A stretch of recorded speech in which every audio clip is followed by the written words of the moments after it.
I just got a new guitar, and it is something that I've been dreaming of having for a long time, but because of two factors, scarcity and financials, it was always out of reach. Every time a specimen would appear on Carousel, which is our second-hand marketplace, it was always in the region of $5, $6, $7, even $8,000, and I could not justify spending that kind of cash. And I could not think of liquidating half of my collection just to get that one guitar. Well, those two factors of scarcity and financials were dealt with when this particular specimen came up. Let's go and unbox it.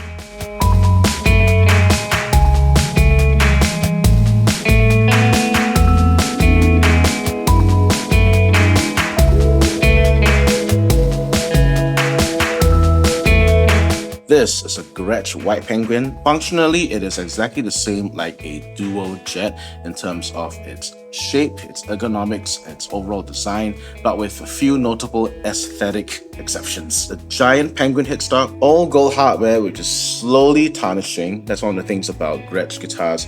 They will tarnish over time. The electroplating process is not perfect. All the knobs have a red jewel embedded inside. I'm pretty sure it's like cosmetic jewelry, but still it's pretty bling. It's got the original space control bridge, which is floating as well. I will have to be very careful as to not knock the bridge too hard, because I'm a pretty heavy-handed player. And as if that wasn't bling enough, the sparkle binding, which is very judiciously applied across the guitar, is from the Gretsch drum department, and it really does look like they took a snare drum or a bass drum, took off its finishing and applied it to the guitar, even on the control cavity covers. It's all over, including the side of the fretboard as well as the truss rod cover. There's a lot of bling on this guitar. And what better way of breaking in the guitar by dedicating it to worship? So the cuts, are we clear Yes. over the cuts are? Okay. We'll do. We're only doing 2 breaks. Right? Oh, First yeah, break first, is at the first verse. if to the chorus. Yeah, so Then the verse first 2 don't chorus. have. The First chorus, chorus yeah. at the Jesus and First- sing for. Yeah. Bang, all that Then- you done. yeah. Yeah, then Sorry. Keep it. Then the last break is the This is a me. this is a May. Okay, can. Okay, so the bridge to the chorus, we only break on a miss. A miss, yeah. This is amazing. Okay.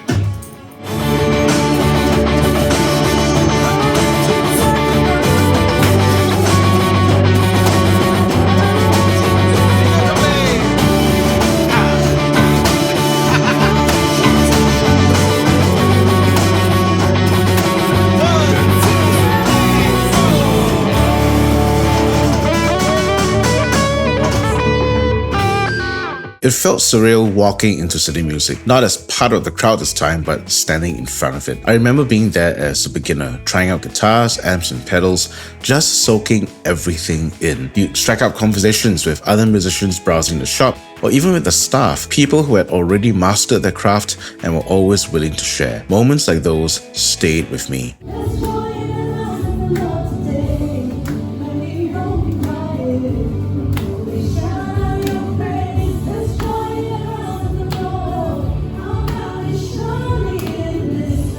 I learned so much listening to this panel of keyboardists, hearing their perspectives from players across different generations, and I especially enjoyed learning from my dear friend TK, who broke down his approach to keys. And that's why events like this matter. They bring people together. They create space to learn, to connect, and to be inspired.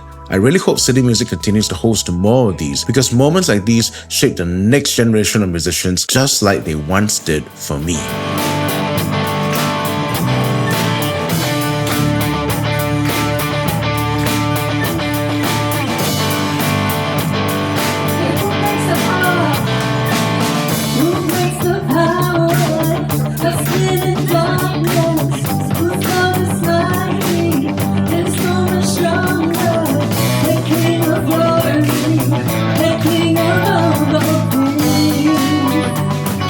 Who shakes the whole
You might have noticed we played without in-ear monitors, and that actually played a big role in deciding which guitar I brought, because I knew this wasn't going to be a quiet, controlled, bedroom level mix like we're used to in church. It was going to be loud, dense, a wall of sound. And in that kind of environment, most guitars just disappear. But these Dynasonic pickups, with their immediate bell-like clarity, allowed the Penguin to sit above the mix without fighting for space. But here's another side to playing this guitar that I didn't expect: people's reactions. When I first got it, I posted a few photos in the musician group chat, and the response was instant. Just wow. Messages from players, MDs, producers asking about it. And I realized something almost immediately. This guitar commands respect before I even play a note. And that's where the tension starts, because for me, this isn't just a hobby, it's more than a side hustle. And the truth is, whether we like it or not,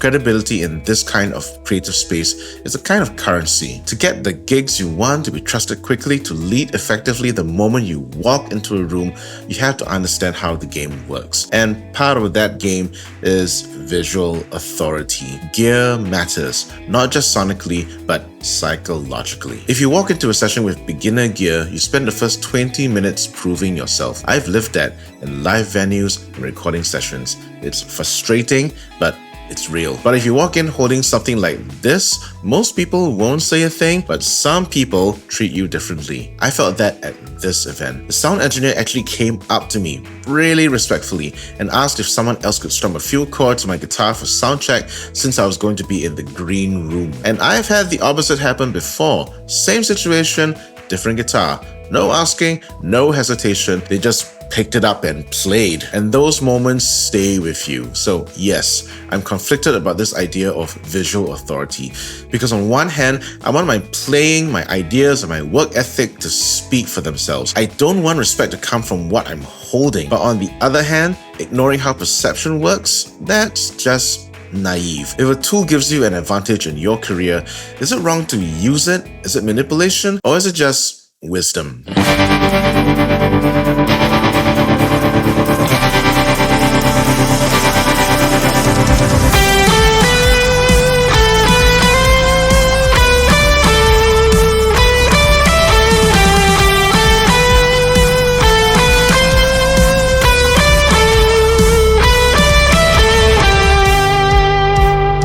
So for now, I am keeping the Penguin, taking it to services, I'm tracking with it, and I'm going to enjoy it because it really is an incredible instrument.